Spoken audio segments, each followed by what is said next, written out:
welcome to my channel. I decided to start doing book review videos again, even though they are acknowledged to be the least viewed videos on BookTube. Doesn't matter how big or popular the booktuber is, they always get the least views. But I do think it's a really useful skill to learn to summarize a book and summarize your feelings for that book as succinctly as possible.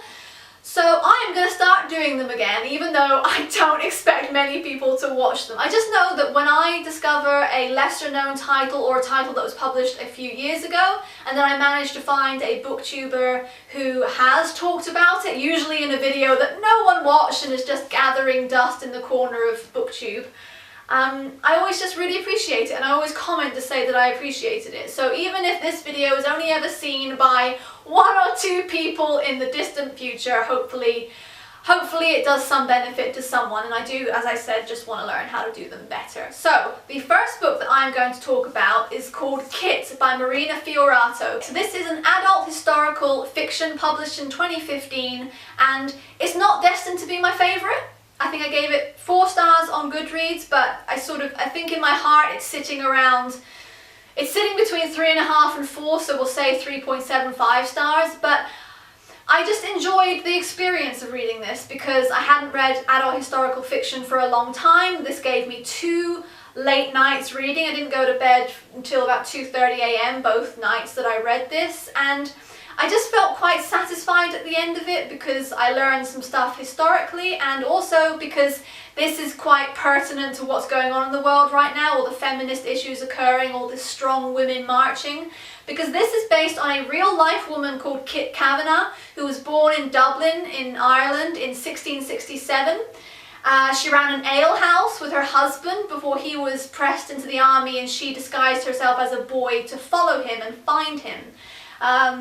And I think she actually spent 12 or 13 years looking for him until she found him. All that time she served as a boy. Well, actually she might have already been discovered by the time she found him, but basically she served for years in disguise. First as an infantryman, then as a dragoon, and then even after her discovery because of a skull fracture, the field surgeon operated and discovered her gender. Even after that she re-enlisted as a soldier-ess, so she served for years. And that is what this book is based on, and that is pretty cool.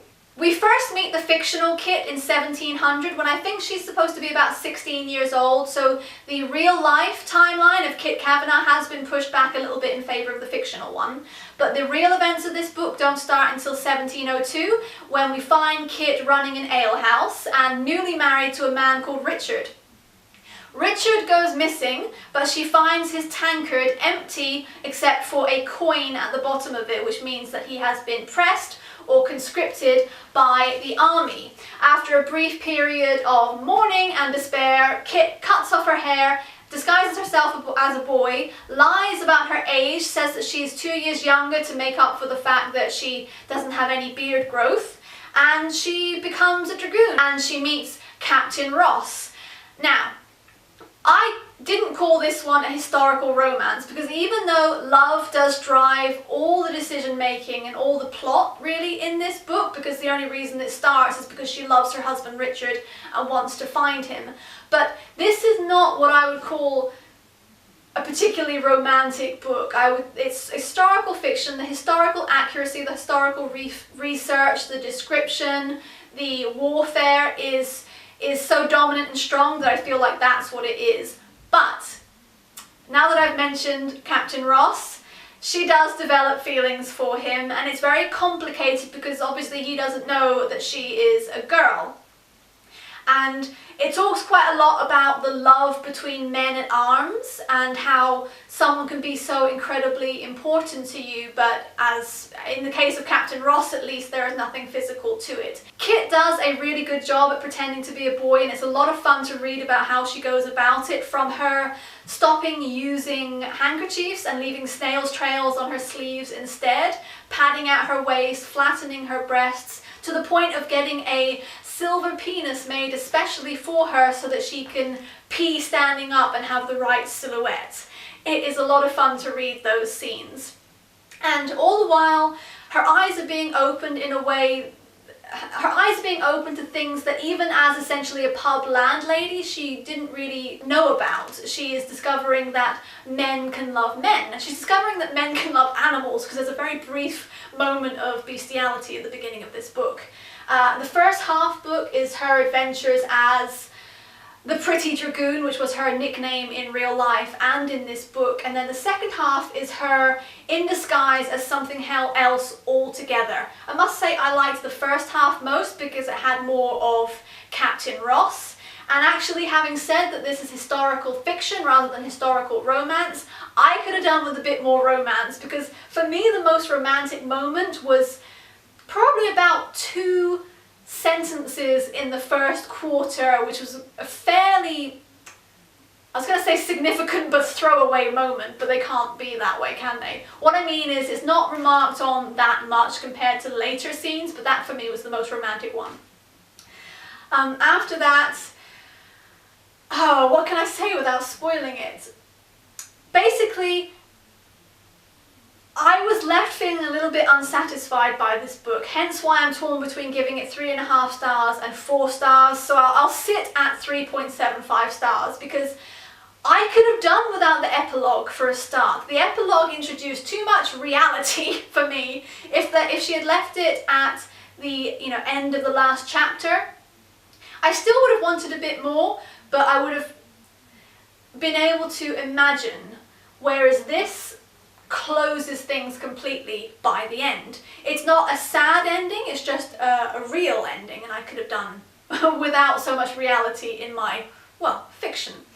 But I do really recommend it, especially if you want to read about a really strong woman. It's set all over Europe. Well, mostly it's set in, starting off in Ireland, it's set in Italy and Spain. Basically, King Charles II of Spain has died, which has thrown all of Europe into chaos, because in placing a new king upon the throne, it seems that Spain and France are going to unite and become far too powerful for their neighbours' comfort. So in the end, there is an alliance formed between England, Holland, Prussia, and someone else. So there's war going on all over the place, and it is really quite fun to read about that, all the sort of politics and the backstabbing, the manoeuvring. I liked the warfare and the military aspect of this, the geography of it, although I did find the geography a bit confusing. And the map, there's a point where Captain Ross draws a map in the dirt for Kit, and it bears no resemblance essentially to this one that we've been given here, and that would have been helpful, I think, if it looked more similar to what he was describing. I felt geographically a bit lost in this, even though quite a lot of time was spent in describing where they were. So I do recommend this book, especially if you want to read about a really strong woman told in language that doesn't hit you over the head with how literary it is. My camera just cut out. As I was saying, the language in this book is really strong and competent and does the job, but it's not trying to impress you too much with the language itself. It's about the characters who are multi-layered. They come in all shapes and sizes, all sexual orientations, all ranges of moral compass, lots of sort of shades of grey, and I really did enjoy it. As I said, it kept me up late 2 nights, and I loved the representation of women in this, even though it was grim, even though like bad things happen to women in this. The women help each other in this, and Kit is really strong. She absolutely steals the show, and she's not just strong mentally and emotionally, she becomes very strong physically, even winning a duel. In real life, Kit Kavanagh wins a duel over a woman. She accepts the paternity of a child that can't possibly be hers and pays for its upbringing. And as I said, she's only discovered due to injury, which in real life is a fractured skull. Will that be the case in this book? I'll leave it to you to find out. This is Kit by Marina Fiorato. Let me know in the comments below if you plan to check it out, if you have already read it, and let's have a little bit of discussion. Please like this video if you liked it, and subscribe to see the next one, although it probably won't be a book review. I think I've got a Society 6 haul coming up soon. Thanks very much, guys. Bye!